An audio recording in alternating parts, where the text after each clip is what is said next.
வணக்கம் தலைவா! அனைவருக்கும் இனிய வணக்கம். இன்னைக்கு நமக்கு இந்த வீடியோல எத பற்றி பார்க்க போறோம் அப்படின்னு பார்த்தீங்கன்னா, டிஆர்பி மற்றும் பள்ளி கல்வித்துறை சொந்தமான முக்கிய தகவல்களை இந்த வீடியோல பார்க்கலாம். நம்ம சேனலுக்கு புதியவராக இருந்தீங்கன்னா, ஒரே ஒரு சப்ஸ்கிரைப் அண்ட் பெல்ல மட்டும் கிளிக் பண்ணி வச்சுக்கோங்க. டிஆர்பி மற்றும் பள்ளி கல்வித்துறையில இன்று நாம பார்க்கக்கூடிய முக்கியமான தகவல், அமைச்சருடைய ஆலோசனை கூட்டங்கள் நடத்த இருக்காங்க. அந்த ஆலோசனை கூட்டத்துல இன்று மாலை முக்கிய அறிவிப்புகள் வெளியாகும் என்று எதிர்பார்க்கப்படுகிறது. அதை பற்றி நம்ம பார்க்கலாம். டெட் ஆசிரியர்களுக்கு உண்டான இறுதிக்கட்ட போராட்டம் மீண்டும் நடத்த இருக்காங்க. அதை பற்றி இந்த வீடியோவில் பார்க்கலாம். சி மற்றும் டி பிரிவை சார்ந்த பணியாளர்கள் ஆசிரியர்களுக்கு பொங்கல் பரிசு அறிவிச்சிருக்காங்க. அதை பற்றி நம்ம இந்த வீடியோவில் பார்க்கலாங்க. 2024ஆம் ஆண்டு தொடக்கத்திலேருந்து பார்த்தீங்கன்னா, புதிய ஒரு அரசாணை இடைநிலை ஆசிரியர்கள் மத்தியில் மிகப்பெரிய ஒரு ஏமாற்றத்தை கொண்டு வந்துருச்சு.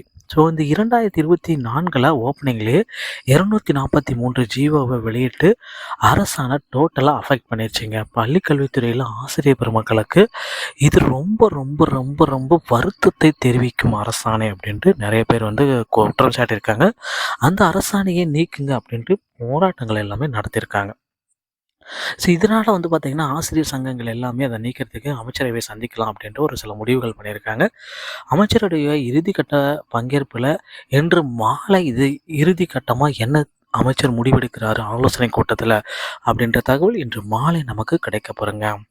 அடுத்து பார்த்தீங்கன்னா, பள்ளி கல்வித்துறையில் 149 ஜிஓவை தேர்தல் வாக்குறுதியின் அடிப்படையில் நீக்கம் செய்யலாம் அப்படின்ற சில முக்கிய முடிவுகள் எடுக்கப்பட்டிருக்கு. இதற்குண்டான அறிவிப்பையும் அமைச்சர் இன்று மாலை வெளியிடுவதாக தகவல் வந்திருக்குங்க. சி மற்றும் டி பிரிவை சேர்ந்த பணியாளர்கள் ஆசிரியர்களுக்கு 3000 பொங்கல் பரிசு முதல்வர் ஸ்டாலின் அவர்கள் அறிவிச்சிருக்காங்க.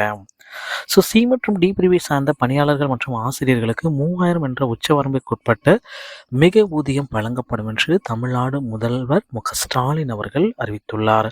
தமிழ்நாடு அரசு வெளியிட்டுள்ள அறிக்கையில், மக்கள் நலனுக்காக அரசு வகுக்கும் பல்வேறு திட்டங்களுக்கு அச்சாணியாக விளங்கும் அரசு ஊழியர்கள், ஆசிரியர்கள், ஓய்வூதியதாரர்கள் மற்றும் குடும்ப ஓய்வூதியதாரர்களுக்கு எதிர்வரும் பொங்கல் பண்டிகையை கொண்டாடும் விதமாக மிகை ஊதியம் மற்றும் பொங்கல் பரிசு வழங்கிட முதல்வர் உத்தரவிட்டிருக்கார்.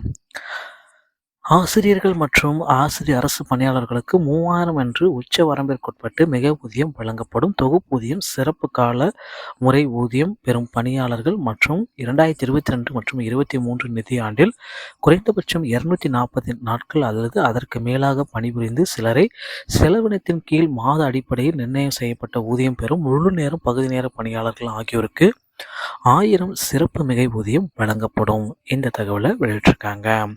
மக்களை டிஆர்பி மற்றும் பள்ளி கல்வித்துறை சொந்தமான செய்திகள் அனைத்தையும் நீங்கள் உடனுக்குடன் பெற விரும்பினால் நம்ம சேனலை ஒரே ஒரு சப்ஸ்கிரைப் அண்ட் பெல்லை மட்டும் கிளிக் பண்ணி வச்சுக்கோங்க. நம்ம சேனலில் வர அப்டேட்ஸ் எல்லாம் மிஸ் பண்ணாமல் இருக்க இது மிகவும் அவசியம். அடுத்த வீடியோவில் இன்னொரு செய்தியோடு உங்களை சந்திக்கிறேன். நன்றி, வணக்கம், தேங்க்யூ.